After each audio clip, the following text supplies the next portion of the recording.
and they are stunned.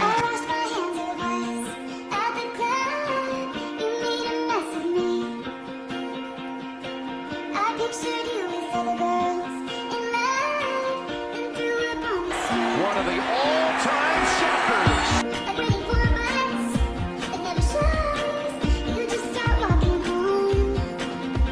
Missed it. Rebound Stoudemire. Arizona's got a chance. Stoudemire. No. Check it out.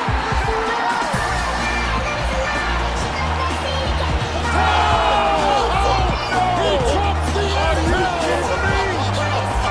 Feelers brought him out of their seat! Are you kidding me? Yes!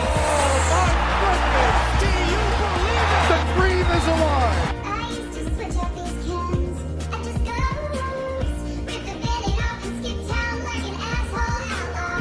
Freedom felt like summer then on the coast. There was something Everyone, and welcome to another season of Cinderella Slippers, the podcast where we talk all about mid-major conferences, major Cinderellas, and all of college basketball, where we talk about the cream, the crimson, the Jayhawk blue, Division II, and everything about you and your love of college basketball. We welcome you all here to this amazing podcast that is on its second season. Its second season so far, and I was doubtful of even doing a second season at first because of all the stuff I've been doing in school, wrapping that up. We will have more episodes as this continues to go on.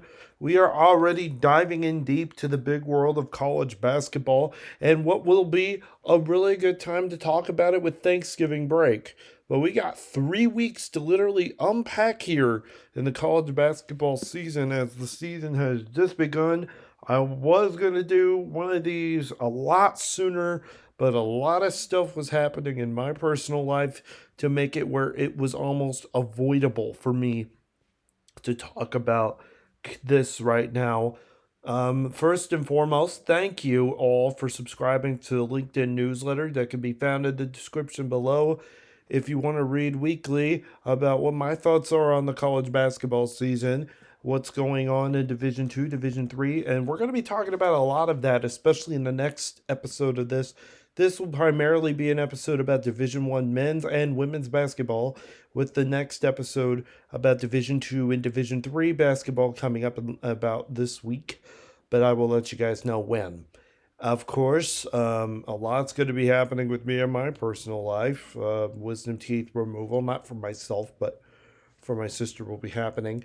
And then not only will that be happening, but Thanksgiving's coming up. And so we cannot rush things here, but I almost have to because of the amount of weeks that I personally have spent worried sick about stuff that's happening in university and undergrad and all that stuff. So, no, I'm not going to get my master's degree, but I am your host, Braydyn Bear, and we welcome you all to the Cinderella Slippers podcast. We will have more right after this word from our sponsor at Amazon Music. This video or podcast is sponsored by Amazon Music. Thousands of podcasts and shows are made every day, from the conversations of Joe Rogan to the crimes of Morbid, and music by 50 Cent and Sabrina Carpenter. Amazon Music has the right taste in music, podcasts, and shows for you. With a growing audience of 52.5 million people using Amazon Music every day, you can help in a contributing way to benefit this new version of what was once called radio. With thousands of music and podcasts to listen to, you can listen to our podcast too, keeping things in the middle. And with you signing up, listening to one of our episodes on your app or on your computer, you can help my podcast grow to become an ever-expanding podcast group and become a new member of our listening on Amazon Music. Please use our offer down in the description below, and it would help me a lot because it would help me earn a little bit of money. Amazon Music, the site where you need to go to listen to podcasts, stories, and music that may have you bopping the whole night through. Now, let's get to the show. We welcome you back.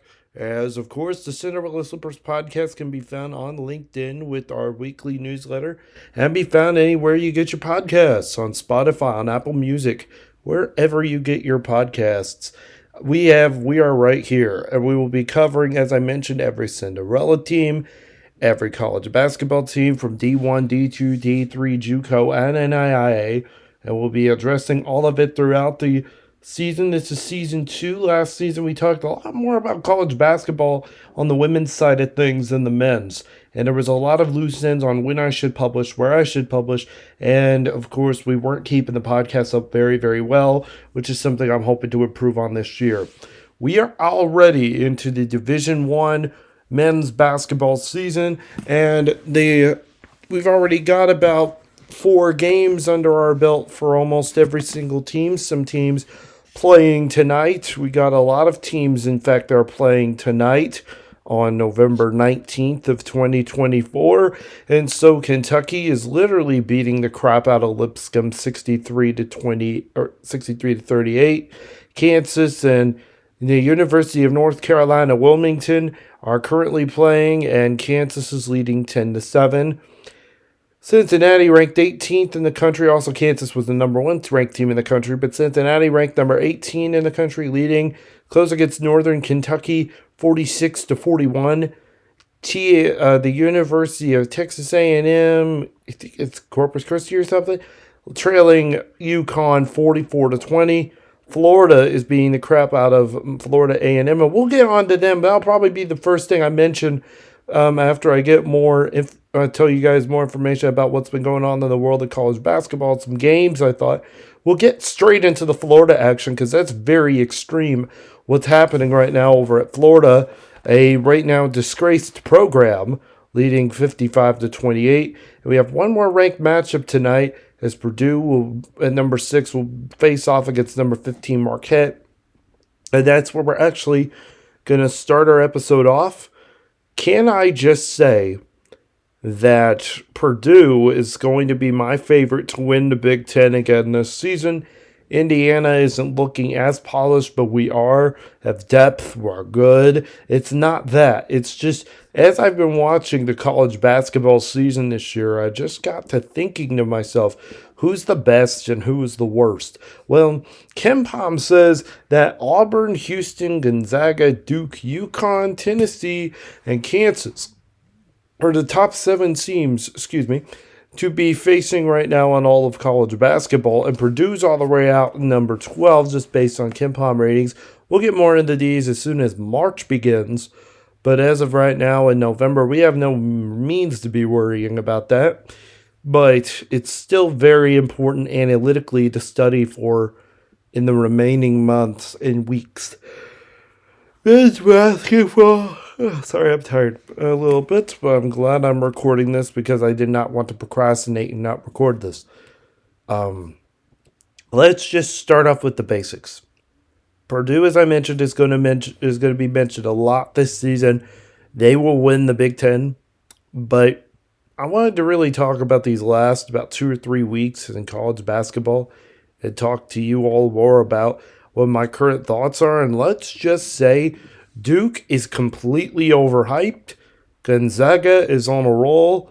They could legitimately win a national championship this year. And the best part is they don't have as much depth as they've had in the past.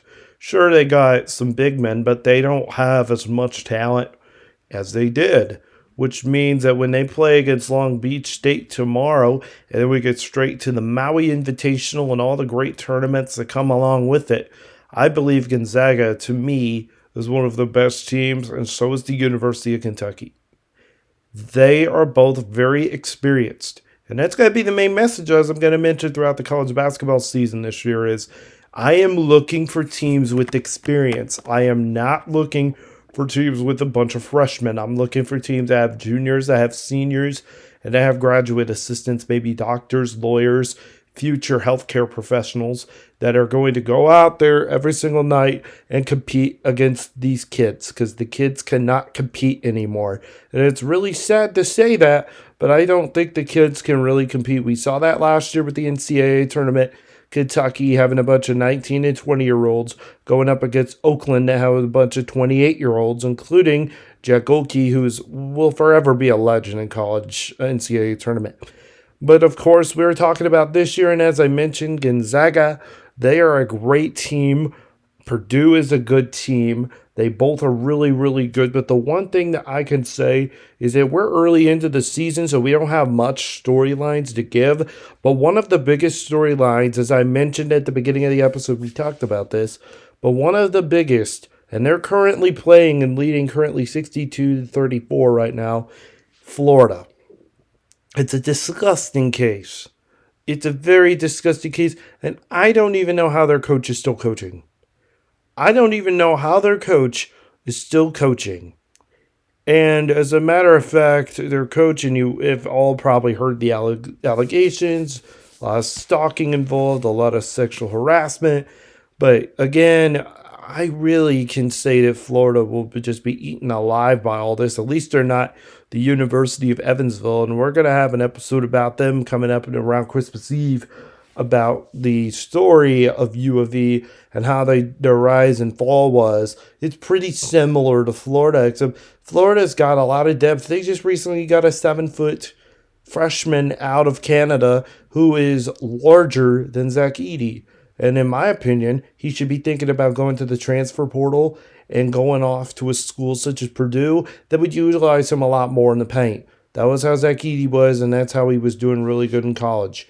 And I would say Florida and all these accusations, I don't know. I haven't heard about it more recently because, again, I have been busy with a lot of things. But as of right now, their coach is still coaching. They are still coaching. And I can't stress it enough that a lot of these accusations that were up against him, he has denied. And again, who reported on it? A student newspaper. A student newspaper. And yeah, it even says on here that Todd Golden is going to continue as Florida's basketball coach as they're still investigating what's happening. And Florida is just wanting to shy away from it. The University of Florida just wants to have nothing to do with this story. And some of the big stories that they posted on today are like some Florida basketball athlete or track athlete I think Florida got a big top 100 signee in basketball. And then Florida has remained at the 19th spot of the USA Today coaches poll. So yeah, they really don't want anything to do with Florida. They don't want anything to do with Todd Golden, who again hasn't garnered much success. And this is his first season, actually. Actually, no, it's not his first season. He coached back in 2016-17 and has been on the team for a little bit, for 2 seasons. So he just got started about 2 seasons ago. And the guy looks like a creep anyway. But these accusations were taken to be as false, and they're still going to be investigating it on the Title IX front. But in my opinion, why can't you just go back to the days of Billy Donovan and do those days all over again at the University of Florida? But today they're playing Florida A&M, not a really good basketball team, 0-3, but they're still keeping their coach.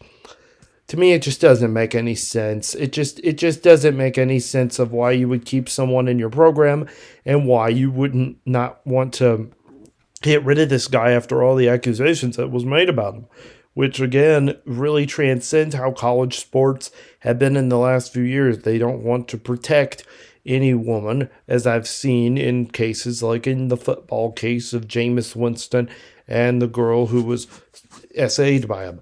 And of course, I would just say on that, I do believe, yes, women do need more fair coverage. They need more fair treatment with sexual harassment.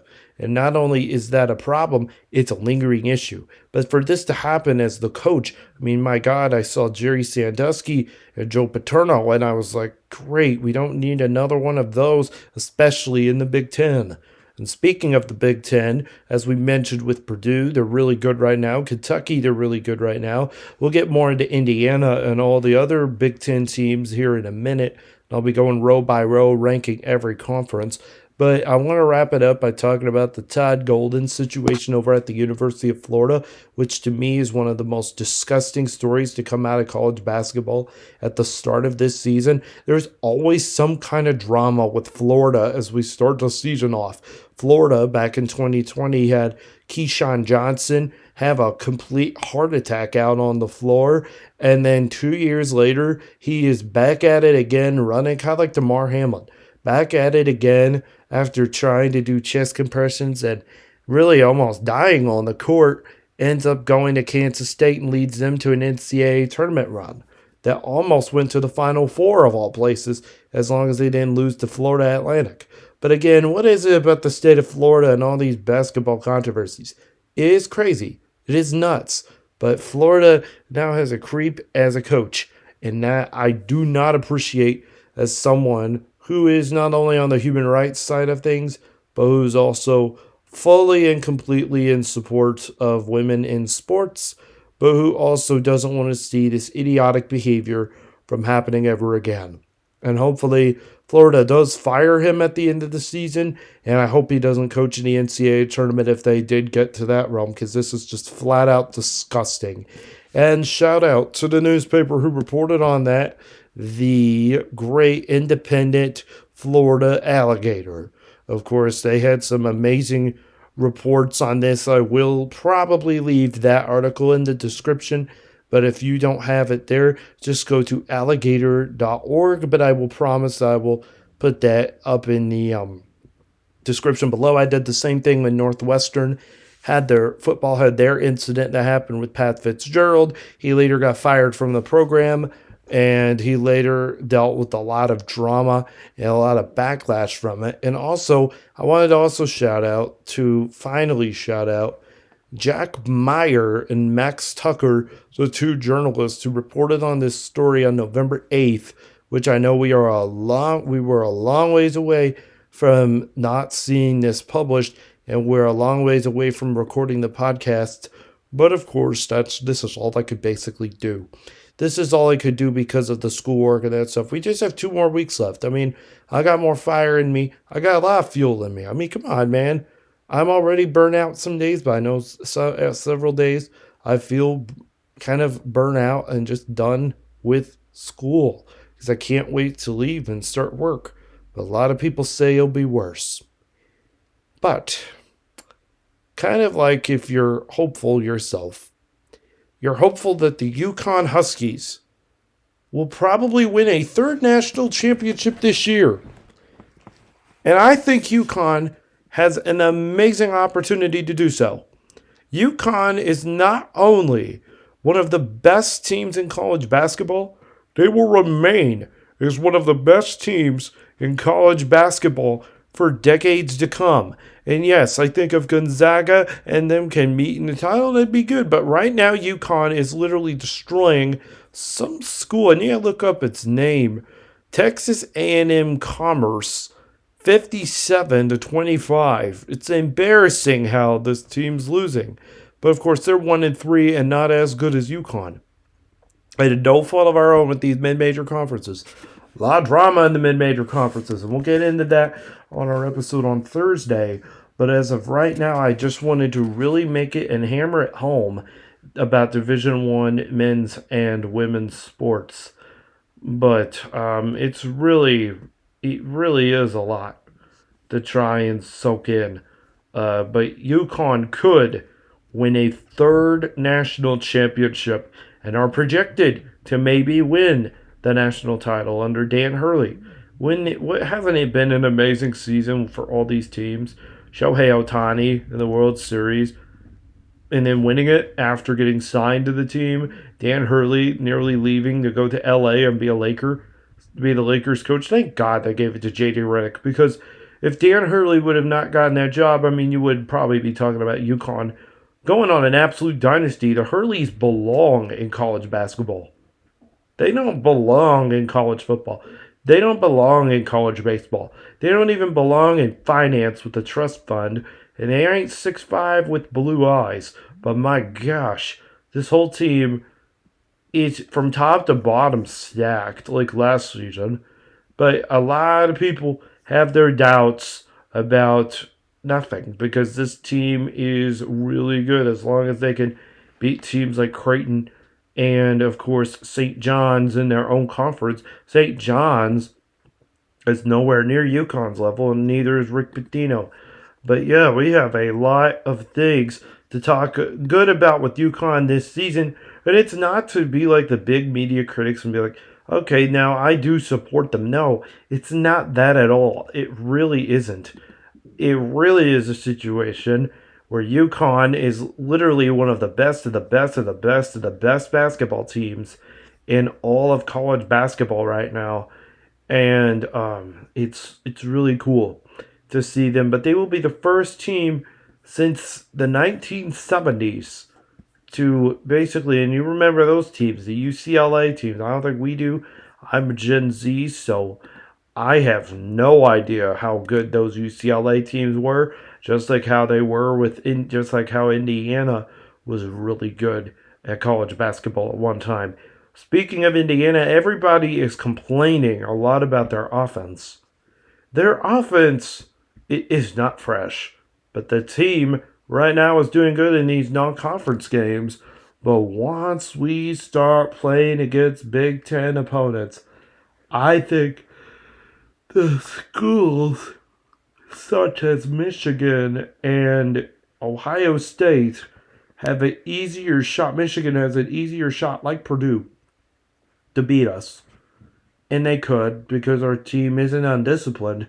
We just aren't flowing well on the court with a lot of bad coaching and mismanagement. But of course, we're good. So we got nothing to complain about, just like our football team. We got nothing to complain about in terms of depth, but we have more to worry about in versatility. I have more worried about versatility. And from what I've seen, our offense isn't packed well. It isn't sized well. But we do have a lot of big men like Omar Ballo and, of course, the rise of Mackenzie Mbako, who this season should be one of the best players for the Indiana Hoosiers. He is without a doubt going to probably be one of the Wendy's All-Americans at the end of the season. And, of course, I believe he could win the John Wooden Award if all things go well. Of course, R.J. Davis over at North Carolina, to me, is going to be one of those people that are going to win it all this season. North Carolina's looking good right now, but of course we're just here talking about Indiana and anything but Indiana. But again, Indiana, they are a good team. I'm not saying they're a fresh team. I'm saying they're a good team. And really, if you had to give them a grade, it'd probably be a B plus to A minus, because we're good, just not great. And I think great would be if we beat Wisconsin, if we beat Purdue, if we beat Oregon, if Michigan doesn't upset us, if we can beat more than just Ohio State and more than just, of course, Maryland or Northwestern Nebraska. If we could start packing in those games, one big problem last year was we had the depth, we just didn't have the feel in the Big Ten games. We saw that last year with Tominga in the Big Ten tournament. Can't get it done in the tournament, can't get it done in the regular season. But hopefully we just don't fall and collapse because of all we're having to deal with in the last several weeks. And of course, last several years, I should say. And of course, that's a big thing. On top of the Big Ten Conference right now is Wisconsin and then Penn State, who are both having an incredible season so far. Penn State, there's a lot to love about that team. They possibly could be ranked second. Iowa will take the role of the women's team and do really well this year, too. Iowa, of course, has Utah State, which, if this was against Caitlin Clark, you would honestly be saying, like right now, they're also leading Rider 27-12, forgot to mention that. But Utah State, and then they start getting into immediately 2 Big Ten games. But Iowa has a lot of depth, a lot of feel, a lot of defense. But if this were Caitlin Clark, every one of these games, like I mentioned with Utah State, they'll play USC, Upstate, Northwestern, Michigan, Iowa State. All these teams would be losses. Now that game are wins. All those games would be wins. You know, the Iowa State game is one that's going to really intrigue me on December 12th. Usually you'd be thinking that Iowa State, maybe ranked number 5th, would result in an immediate loss. Sometimes it does, sometimes it doesn't. But I feel like Iowa, if they could be ranked again this year in men's basketball, it would take the place of the women. But I see Caitlin Clark in the stands all the time, and it's pretty amazing to see how she's such a super fan of that Iowa team. It really is awesome to see the fanfare of someone who's past alums, like right now with Coach Signetti. Now that's for another time, But I will mention briefly that if ESPN could just stop crapping on us and stop complaining about the Hoosiers and stop complaining about this team and how they're not playoff ready, you guys have done this before and you will do it again and again and again and again for ratings. But again, don't be downing our Hoosiers. They have been the number, kind of like basketball. Don't down the Hoosiers in basketball, but definitely don't down the Hoosiers in football when we play Ohio State this week. And then we have on the other side of this some other teams in the ACC this year. Pitt has been doing terrific. They've been on a 5-game winning streak. They're 5-0. NC State's doing really well right now, and so is Stanford. Now, I'm not surprised with Stanford. Stanford, did you know Anthony Leal could have gone to Stanford? And I still remember telling everybody in this classroom I was in for some summer camp that I did when I was younger, back in my high school days. I talked to several people about where Anthony Leal should go. I said Stanford because it's a better fit. Little did I know he went to Indiana, became a bench warmer for all 4 years, and then continued down the slippery slope of becoming one of the best overall sixth men since John Laskowski. And look at their schedule at Stanford. Easy schedule, just easy. And I think Stanford has an amazing opportunity to maybe represent this new ACC conference. And of course, Maxim Raymond has an amazing talent ahead of him. Amazing talent ahead of him. And yes, Stanford, will they be good all year? We're not sure. They could be just because of their depth. But again, if you looked at their schedule, especially the fact that they're ranked second in the ACC behind some and they shouldn't even be in the ACC. I still think they need to be in the Pac-12. Behind NC State, Miami, Syracuse, and Notre Dame. Duke is all the way down past Wake Forest and SMU. With this being such a large conference, expect to see Duke maybe rise around December going into January, maybe even February. But again, don't expect anything much out of the rest or most of these other teams such as Louisville and Georgia Tech. Louisville just can't get anything done or anything done correctly. And Louisville, they play Indiana on November 27th in a tournament game. And so they're not going to be ready for it. We could literally blow them out. But Louisville will probably go 2-1 tonight if they beat Bellarmine. And Bellarmine, it's one of the saddest stories in all of college sports. I still think they deserve to be in the tournament. So we mentioned Gonzaga a little bit. Gonzaga's got a lot of depth. Kentucky has a lot of depth, a lot of older depth, a lot of wiser depth. I even wrote in the LinkedIn article for last week, they are older, they are wiser, they are better. They even beat Liam McNeely. And not only that, but they also beat that Cooper Flag. If it wasn't for that, I do not think Duke would have beaten Kentucky. But Kentucky had more depth, more feel. And you don't but that's what I'm saying. At the start of the episode, I said, do not put teenagers in the driver's seat of a vehicle. Make sure the driver's seat is still continuing to be controlled by a 28 to 30-year-old, maybe a future doctor or lawyer, because they play so much better than a lot of these 19 and 20-year-olds. And a lot of it's a lack of practice. Cooper Flag was not prepared to play against Kentucky. He was not prepared to play against them and really go at it and beat them at their best on national television. But this was an embarrassing performance by Duke, and I see how they lost because of their lack of depth, but their more immaturity. And Kentucky matched that depth with skill. Alabama kind of does the same thing, but Alabama has more young kids now. They're older, but last year they did that as well, and they're doing pretty well in their conference as well. But, of course, the top two out of the SEC, in my opinion, will be Kentucky and Alabama. But, of course, you got to consider some of the other teams in their conference and then outweigh them by March. But, of course, this isn't March, but yeah, Cooper Flagg was overhyped talent in some ways, and that loss is going to sting him. Hopefully he can stay at Duke for all 4 years and be the white guy that everyone hates. But again, Duke is not a bad team by any stretch of the imagination. It's one little hiccup, and then they'll continue the rest of the way, winning, and winning some more. Maybe getting a few losses here and there, but just keep on winning. We're not going to get an undefeated team this year. Let's just say that. Yeah, Kentucky has this amazing guard, and I thought they're just awesome all the way around. They're awesome, and Mark Pope really knows what he's doing in maturing his guys, but transforming that program from what Calipari had put it out to become in the last several years, where he still relied on that 2011, 2012, 13 mentality where you need smaller guards and younger bigs.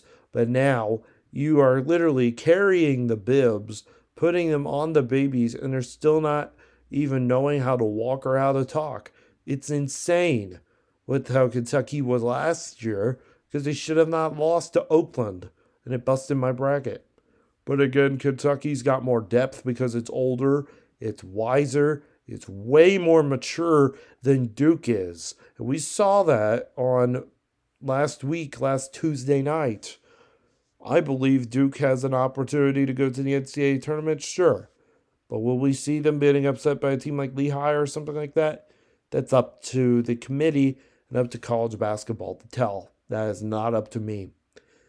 So, on the next hour, we will talk about women's college basketball. If that is not going to be today, that is going to probably be on Thursday, and I will make sure you all know. But I just wanted to briefly mention about the men's college basketball side of the Division I ranks and all the big headlines that were coming out of that. If you all were curious, I'm also watching the Celtics Cavs. Is already a close game. Celtics are leading 86-80, and everybody's saying viewership's going down. That could be a good thing because more people are watching college basketball. It's cheaper, wiser, it's way more healthier than watching a bunch of grown men basically get rigged at their own game that they know they're playing a script in. College basketball is the greatest sport known to man. It's the greatest thing besides college football. And college basketball always gets spat at and shoot on and spit on and everything else. And I'm sick of it. I'm beyond sick of it. So please, the NBA isn't worth watching anymore, because I even found out NBA League Pass is $70. $70 unless you could get it 3 months free from FanDuel. There's no way I'm paying $70 for college basketball, or not college basketball, NBA games. Because they're all dumb anyway. And my Pacers aren't doing that well this season so far. And how we just completely fell apart is something that I could have a question for on another podcast. But those were some of the big storylines from this one. Everyone, please watch college basketball. Please, men's and women's. Besides March, get to know these players more. Get to know these teams more. Get to know the upsets and Cinderellas more. Get to know the mid-season blowouts more. Get to see some of the big young guys who could be playing in this league in the future more. And then you'll learn more about what the true end of basketball is truly like. And that's what I love about this sport, and that's why I keep on covering it. Thank you all so much for listening to this first part. We'll have the second part coming out soon about women's college basketball, Division II and Division III basketball. We will also talk about that and predictions throughout the season. Thank you all so much for listening. I hope you all have a good night, and Hour 2 is coming up soon. Thanks, everyone, and let's keep watching college basketball. No more of this NBA stuff. From kicking balls, and I wanted to get into microphone business. There was companies trying to get me to move to New York, Connecticut, Florida, New Mexico, California. I said, I'm not going anywhere. I'm staying in the great state of... Yeah, I'm a boy from a small town with a stick pack in my pocket, couple bucks up in my wallet, and I graduated from a small town as a Bloomington South Panther and an Indiana Hoosier, and I found my girlfriend on a busy day. It was on the set of College Game Day. We talked a lot and we knew to say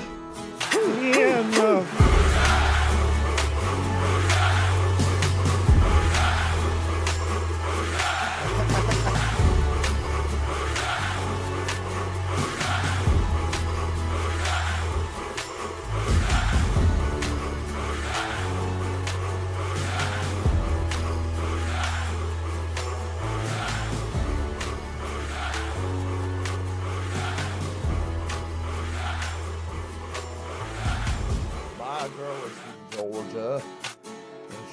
After a 10-year hiatus in music and being somewhat famous on SoundCloud, we are back at it again with the second ever album to ever be released on the Spotify thanks to the sponsor, DistroKid. We are more than proud and excited to announce that we are releasing Katie June Part 2, and a song that includes music from 10 years ago that were mentioned on SoundCloud, and will be featuring this song titled Hoosiers, which is coming up on the album, which will be released on December 1st. Thank you all so much for your amazing support of the podcast, and be sure to make sure to download the album as soon as you can, anywhere you get music, and of course on Spotify you can stream the 7-track song on there before the end of the year. Thank you for your loving support of this channel, of my YouTube channel, of this amazing podcast setup that we have, and of course the Cinderella Slippers podcast, keeping things in the middle and everything such as that. Remember, Katie June 2 comes out December 1st.